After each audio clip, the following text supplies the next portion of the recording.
So that was a good adjustment on my part there. If I just do that, I'm taking on less risk. I just have to lay the ball up, and then when I lay it up, I'm actually hitting my closest shots anyway.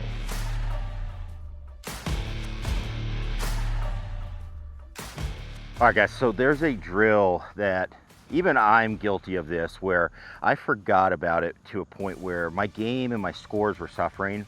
But if I am honest with you, if everybody did this drill, if you did this at least once a week, and for some of you, if you did this every single day, you would see your scores get better. It would make every part of your game get better, because you're going to learn how to actually score the golf ball. Now, what we're going to do is a little bit of a wedge range test. Okay, so what are you going to need? You're going to need a launch monitor, or you're going to need some way that you can actually tell how far you're hitting the golf ball. Now, I like to use the Flight Scope. I have the Flight Scope Mevo Gen 2 here today. We're going to use the Flight Scope Skills app. What we're going to do is do this little wedge range here. So all you need again is your Flight Scope Skills app, or any app like that.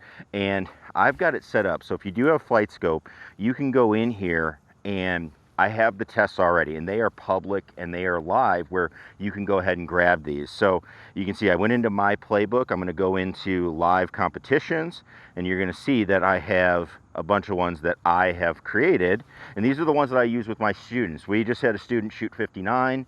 That is something that's crazy, and it's because they're really, really good at stuff like this. So when we go through this, we're going to go to wedge range stage 1. All right, so you can click on info, you can kind of see what this is. And all it is we're going to work on 30-yard shots all the way up to 100.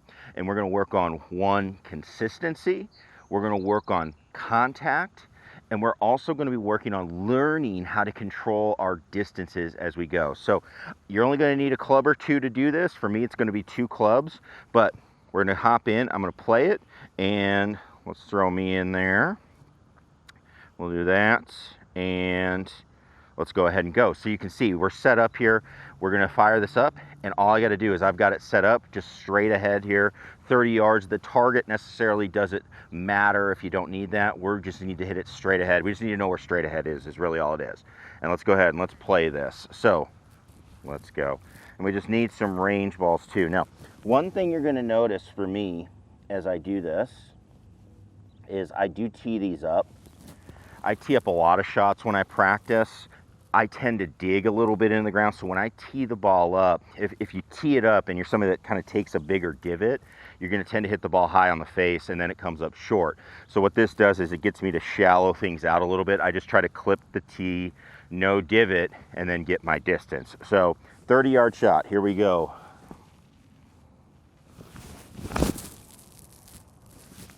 So you can see I took a little bit of turf on it. Got it there.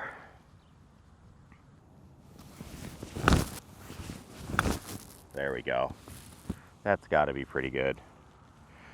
There we go.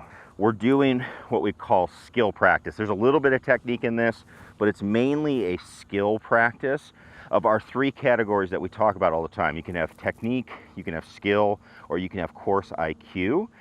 I would say this falls more into the skill and even a little bit of course IQ, which we'll talk about here in a little bit. But I'm going to work my way through the rest of the game. So let's go 40, 50 yards. One thing as you're doing this, if you start taking divots, please clean your club. If you don't have a brush like this, it's worth it.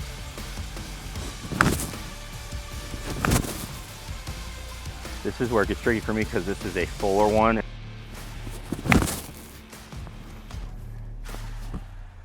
Kind of like that, yeah. Yeah, there we go. There we go. Even got that a little long.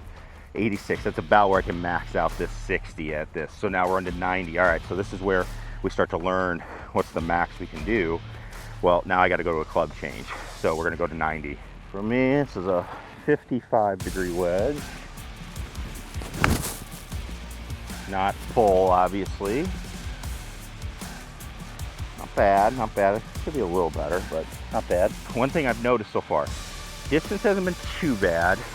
Definitely a little bit left as well. So as I go back, I can take that to a technical practice and say, all right, hey, I got to work at why do I hit it left? Could be the face is closing, could be I'm just aiming left, okay? Could be any of those, could be path, but I would look at that. So that was a good adjustment on my part there. We're doing more skills, and then we're gonna take this to the golf course.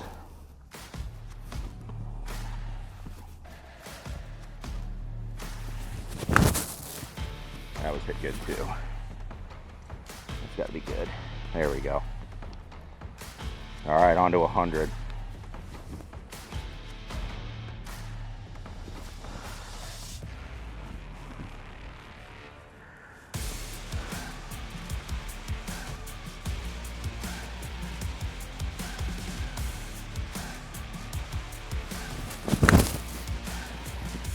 So this one's pretty full.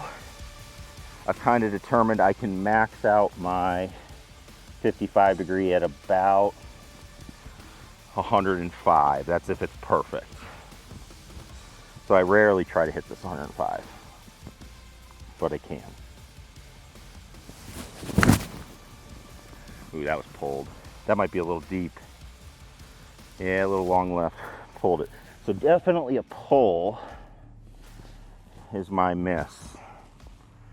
And so, and you'll see the tee looks like it's getting taller, by the way, because I'm losing turf underneath. That's fine. Again, it also helps with the setup of your launch monitor. You don't have to keep moving it. And again, it works really good for me and what I'm trying to achieve. Ooh, I chunked that a little.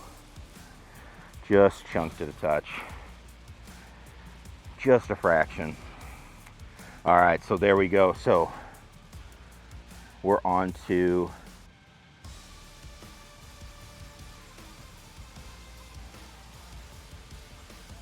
a 100. We actually got 5 at 100.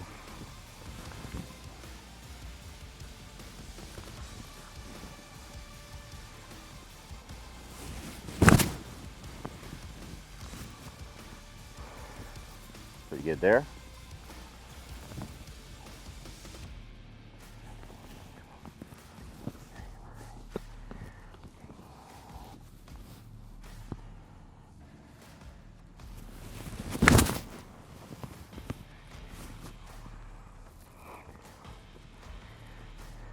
Pretty good there, pretty good. All right, and so there we go. So you can see, got our scores. Now, this is where the IQ part comes in, okay? So got my scores here. We'll put this up on the screen. You can see it is clear as day. Now, I can go work on this stuff, but that is for a different time. That's gonna take time, right? That's gonna take time to go work on this stuff. What can I do right now to get better? Well, look at what happens. This is what I realized when I started playing golf. I was making tons and tons of big numbers because I was trying to go for it. I was trying to go for it, and that typically means you're taking on risk. And the thing is, when you go for it, you're not going to hit the green typically. You're getting up around the green. So I'm getting up around the green into like 30, 40 yards, even 20-yard territory. And based on what we see here, what would you say? Is that a good idea? Well, no, I'm hitting it to the worst part of my game. I'm taking on risk where I could hit it in trouble. I'm hitting a long club to hit it in a small area, but I'm taking on that risk to put myself at the worst part of my game. And that's what I started to realize as I was doing this drill. It's like, well, hey, I'm actually really, really good from like 190 yards, 80 yards. I'm good from all of those. If I just do that, I'm taking on less risk. I just have to lay the ball up. And then when I lay it up, I'm actually hitting my closest shots anyway. So why not just do that? So from an IQ standpoint, not only will this drill, you can work, you saw how I worked on, moving my alignment a little bit or moving the direction I was hitting the ball, but I also worked on my contact, and I'm learning how I'm getting the ball to go these different distances, and then to apply it to the golf course. Which ones am I good at? Start playing to those, and then you are going to be in good shape. So again, sometimes we get a little tricked out because of what we see on TV. These guys, they hit it closer to the green. Typically, they're going to hit it closer to the hole. I don't think that's true for everybody, because not everybody has the same short game skills and the same tool set that those guys have. So we just got to be careful about that as we go through and work on our game. So if you have any questions about it, I will link everything down below. I'll link tests. I will link the brush. Please use a brush if you're not using a brush. I will link everything down there. I'll also link it to the Mevo Gen 2. It's a fantastic launch monitor for the price. And as always, click that subscribe button if you're not a subscriber already. Thanks everybody for watching. I hope this helps. We'll see you in the next one. Peace.